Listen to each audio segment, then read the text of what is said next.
Assalamualaikum warahmatullahi wabarakatuh.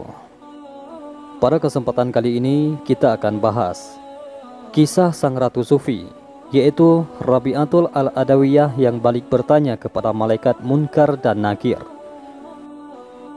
Sang Ratu Cinta lahir dalam kemiskinan yang sangat. Tak ada kain untuk menyelimuti dirinya, tak ada minyak setetes pun untuk pemoles pusarnya, tak ada lampu untuk menerangi kelahirannya. Ia adalah putri keempat, maka disebutlah Rabi'ah. Sang ayah menekur sedih memikirkan hal ini. Mau pinjam ataupun minta sudah menjadi pantangan bagi dirinya. Semuanya digantungkannya kepada Allah Subhanahu wa taala. Dalam kesedihan, ia bermimpi bertemu sang nabi yang menghiburkan hatinya. Temuilah Gubernur Basrah dan katakan, setiap malam engkau kirimkan salawat 100 kali kepadaku, dan setiap malam Jumat 400 kali. Kemarin adalah malam Jumat, dan engkau lupa mengerjakannya. Sebagai penembus kelalaianmu itu, berikanlah kepada orang ini 400 dinar yang telah engkau peroleh dengan halal. Gubernur pun memberikan apa yang dikehendaki oleh Nabi, ditambah dengan 2000 dinar bagi sedekah orang miskin.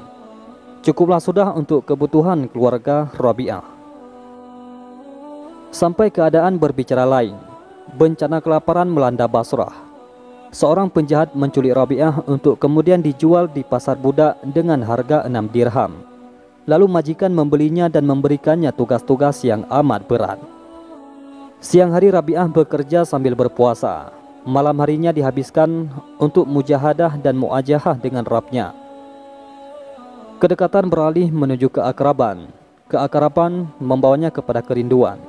Dan kerinduan telah mengantarkan cintanya kepada Tuhannya. Aku adalah miliknya. Aku hidup di bawah naungannya. Aku lepaskan segala sesuatu yang telah kuperoleh kepadanya. Aku telah mengenalnya, sebab aku menghayati. Suatu malam yang dingin, sang majikan merasakan kegelisahan dalam hatinya. Maka ia pun berjalan ke belakang rumah memeriksa sekelilingnya, memeriksa kunci-kunci rumahnya. Dan ketika ia sampai di dekat gudang tempat Rabi'ah tinggal, kekagetannya membuat ia sendiri gugup. Lampu yang semula dipegangnya kini terlempar entah kemana. Bagaimana tidak, ketika ia melongokkan kepalanya ke dalam ruang tempat Rabi'ah beristirahat, ia sedang melihat Rabi'ah menjalankan sholat. Dan di atasnya tampak cahaya yang terang benderang. Bukan lampu, sebab cahaya itu tidak bergantung kepada sesuatu apapun. Keesokan harinya Rabi'ah dipanggil oleh majikannya.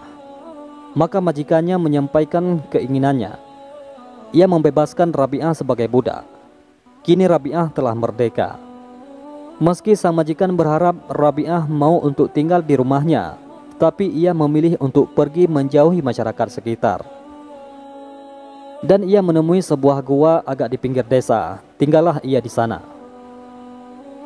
Suatu hari di musim semi, Rabi'ah memasuki tempat tinggalnya. Kemudian ia melongok keluar sebab pelayannya berseru, "Ibu, keluarlah dan saksikanlah apa yang telah dilakukan oleh Sang Pencipta. Lebih baik engkaulah yang masuk kemari dan saksikanlah Sang Pencipta itu sendiri. Aku sedemikian asyik menatap Sang Pencipta, sehingga apa peduliku lagi terhadap ciptaan-ciptaannya," sahut Rabi'ah dari dalam. Suatu malam sebab terlalu letih, ia tertidur.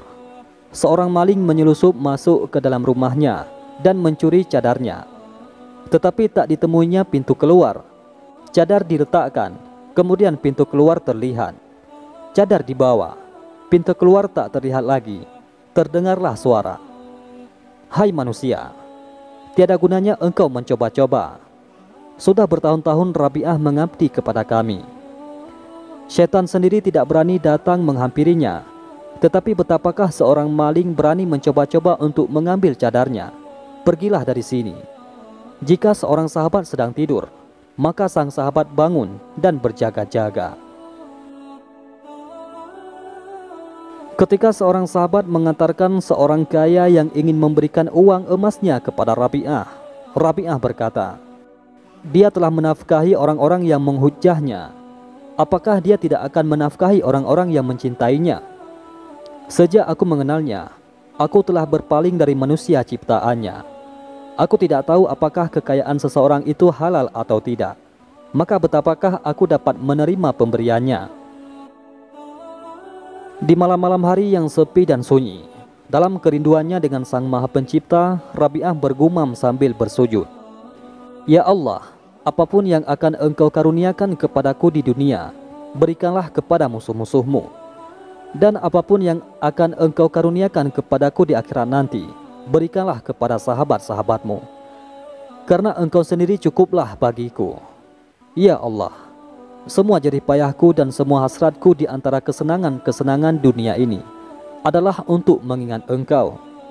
Dan akhirat nanti di antara segala kesenangan akhirat adalah berjumpa denganmu. Begitulah halnya dengan diriku. Seperti yang telah kukatakan, kini berbuatlah seperti yang Engkau kehendaki.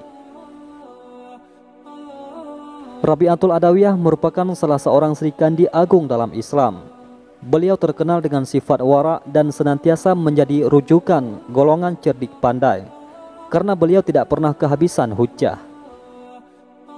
Suatu malam yang sunyi sepi, dikala masyarakat sedang nyenyak tidur, seorang pencuri telah mencoba masuk ke dalam pondok Rabi'atul Adawiyah.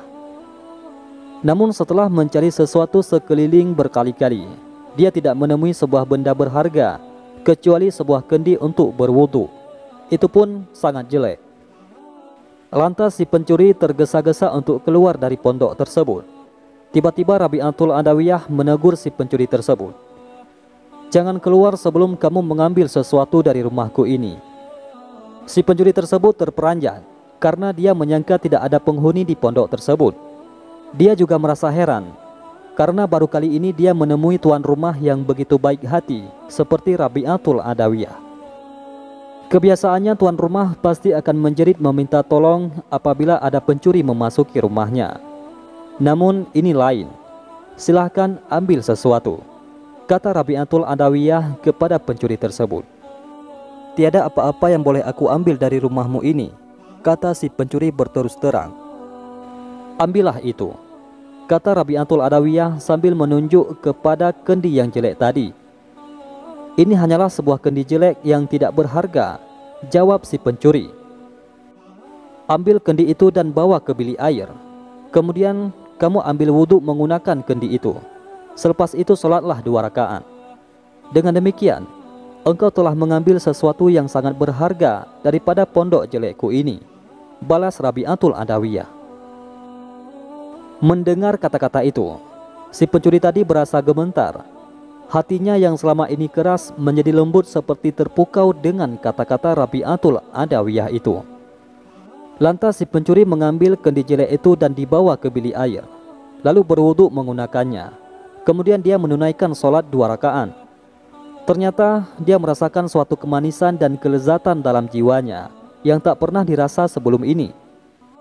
Rabi'atul Adawiyah lantas berdoa, Ya Allah, pencuri ini telah mencoba masuk ke rumahku. Akan tetapi dia tidak menemui sebuah benda berharga untuk dicuri. Kemudian aku suruh dia berdiri di hadapanmu. Oleh itu, janganlah engkau halangi dia daripada memperoleh nikmat dan rahmatmu. Pada suatu hari, sekumpulan golongan cerdik pandai telah datang ke rumah Rabi'atul Adawiyah. Tujuan mereka tidak lain dan tidak bukan adalah untuk menguji beliau dengan berbagai persoalan. Malah mereka telah mempersiapkan dengan satu persoalan yang sangat menarik. Mereka menaruh keyakinan yang tinggi, karena selama ini Rabi'atul Adawiyah tidak pernah kekurangan hujjah. Wahai Rabi'atul Adawiyah, semua bentuk kebajikan yang tinggi-tinggi telah dianugerahkan oleh Allah kepada kaum lelaki, namun tidak kepada kaum wanita. Ketua rombongan itu memulai bicara. Buktinya, balas Rabi'atul Adawiyah. Buktinya ialah mahkota kenabian dan rasul telah dianugerahkan kepada kaum lelaki. Malah mahkota kebangsawanan juga dikurniakan kepada kaum lelaki. Paling penting, tidak ada seorang wanita pun yang telah diangkat menjadi nabi atau rasul. Malah semuanya dari golongan lelaki. Jawab mereka pula dengan yakin. Memang betul pendapat tuan-tuan sekalian. Akan tetapi harus diingat bahwa sejahat-jahat pangkat ada pada kaum lelaki juga. Siapa yang mengagung-agungkan diri sendiri? Siapa yang begitu berani mendakwakan dirinya sebagai Tuhan? Dan siapa pula yang berkata, bukankah aku ini Tuhanmu yang mulia? Dengan tenang, Rabi'atul Adawiyah membalas hujah mereka sambil merujuk kepada Fir'aun dan Namrud. Kemudian Rabi'atul Adawiyah menambah lagi, anggapan dan ucapan seperti itu tidak pernah keluar dari mulut seorang wanita. Malah semuanya dilakukan oleh kaum lelaki. Mengenai wafat sang Ratu Sufi Rabi'atul Adawiyah ada dua pendapat. Pendapat pertama, yaitu pada tahun 135 Hijriah atau tahun 752 Masehi. Kemudian pendapat kedua, tahun 185 Hijriah atau tahun 801 Masehi. Konon setelah itu, ada yang bermimpi melihat Rabi'ah. Kepadanya ditanyakan, bagaimanakah engkau menghadapi munkar dan nakir, wahai Rabi'ah? Rabi'ah menjawab, kedua malaikat itu datang kepadaku dan bertanya, siapakah Tuhanmu? Aku menjawab, pergilah kepada Tuhanmu dan katakan kepadanya, di antara beribu-ribu makhluk yang ada, janganlah engkau melupakan seorang wanita tua yang lemah. Aku hanya memiliki engkau di dunia yang luas, tidak pernah lupa kepadamu. Tetapi mengapakah engkau mengirimkan utusan sekedar menanyakan siapakah Tuhanmu kepadaku? Ya Allah, jika aku menyembahmu karena takut kepada neraka, bakarlah aku di dalam neraka. Dan jika aku menyembahmu karena mengharap surga, campakkanlah aku dari dalam surga. Tetapi jika aku menyembahmu demi engkau semata, janganlah engkau enggan memperlihatkan keindahan wajahmu yang abadi kepadaku. Itulah doa sang Ratu Sufi Rabi'atul Adawiyah kepada Allah Subhanahu wa Ta'ala. Itulah kisah sang Ratu Sufi yang balik bertanya kepada sang malaikat.